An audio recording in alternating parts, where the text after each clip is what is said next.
बिस्मिल्लाहिर्रहमानिर्रहीम अस्सलाम वालेकुम व्यूअर्स। संभल के किचन में आपको खुश आमदीद कहती हूँ। आज मैं फिर आपकी खिदमत में हाजिर हुई हूँ कच्चे कीमे के कबाब की रेसिपी को लेकर, जो कि बहुत ही आसान और डिलीशियस रेसिपी है। आप इसको दावतों पर भी और ईद के मेन्यू में भी शामिल कर सकते हैं। तो इसको बनाने से पहले आपसे हम्बल रिक्वेस्ट है कि मेरे चैनल पर अगर आप न्यू हैं तो चैनल को ज़रूर से सब्सक्राइब कर दें और वीडियो अच्छी लगे तो उसे लाइक शेयर करना बिल्कुल ना भूलिए। तो चलिए इस मज़ेदार से कबाब को बनाना शुरू करते हैं। बिस्मिल्लाहिर्रहमानिर्रहीम। यहाँ पे 1 किलो बीफ का कीमा लिया है मैंने, जिसको मशीन से 2 दफ़ा मैंने निकलवा लिया था बारीक वाली साइड से।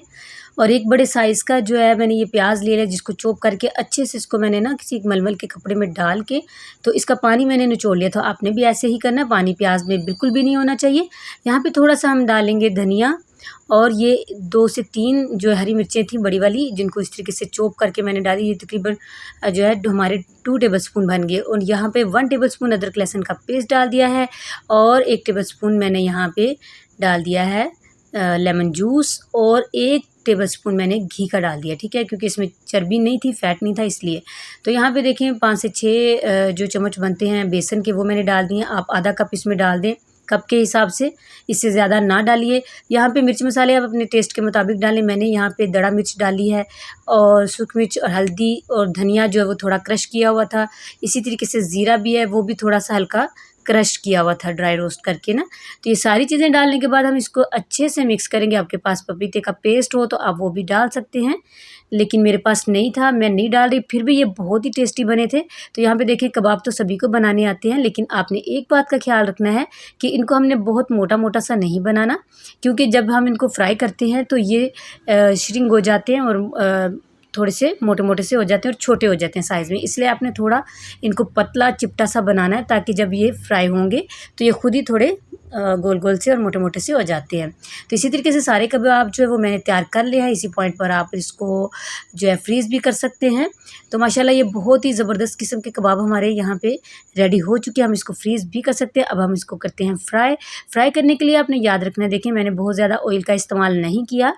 आप ज़्यादा इसको शैलो फ्राई भी कर सकते हैं और डीप फ्राई भी कर सकते हैं, लेकिन मैं यहाँ पे बहुत क्वांटिटी इसकी ऑयल की कम रखी हुई है। यहाँ पे मैंने मीडियम फ्लेम पर हम इसको करेंगे, और एक साइड पे अच्छा कलर आने पे फिर ही हम इसको चेंज करेंगे। ऐसे क्या होगा कि अगर आपने इसको हाई फ्लेम पे आपने इसको पकाने की कोशिश की और जल्दी जल्दी की, तो इसका जो अंदर मॉइस्चर होता है गोश्त का, और जो हमने प्याज वगैरह डाला होता है, तो वो पानी पानी सा इसके अंदर रहता है। ऊपर से ये क्रिस्पी हो जाते हैं, लेकिन अंदर से वो पानी पानी सा आपको फील होगा। तो आपने क्या करना है कि एक साइड इसकी मीडियम फ्लेम पे आपने इसको बनाना है, और एक साइड पे जब कलर आ जाए तभी इसको चेंज करना है आपने। ठीक है, तो इस तरीके से बहुत ही अच्छे से ऊपर से क्रिस्पी अपने पसंद का कलर लाने पे हम इसको निकाल लेंगे टिश्यू पेपर पे। तो ये आप देख सकते हैं कि इसको मैंने साइज़ इसका कितना बनाया था, और ये कितना इसको हो, इसका मतलब थोड़ा सा ये श्रिंक भी हो गए हैं और थोड़े मोटे मोटे से भी हो गए हैं। तो इसलिए थोड़ा आपने जब कबाब बनाना है, थोड़े चिपटे बनाने हैं, थोड़े पतले बनाने हैं।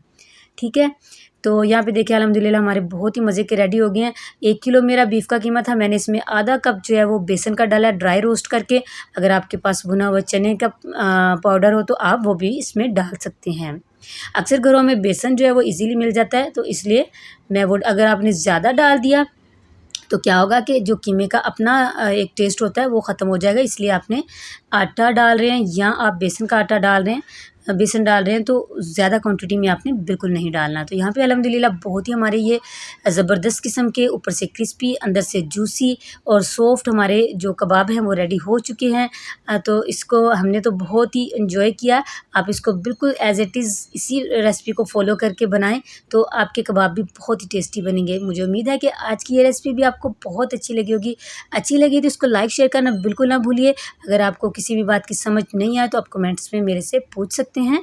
तो इसी के साथ मैं इजाज़त चाहती हूँ। दुआओं में याद रखिएगा अपना और अपनों का बहुत बहुत ख्याल रखिएगा। अल्लाह हाफिज़।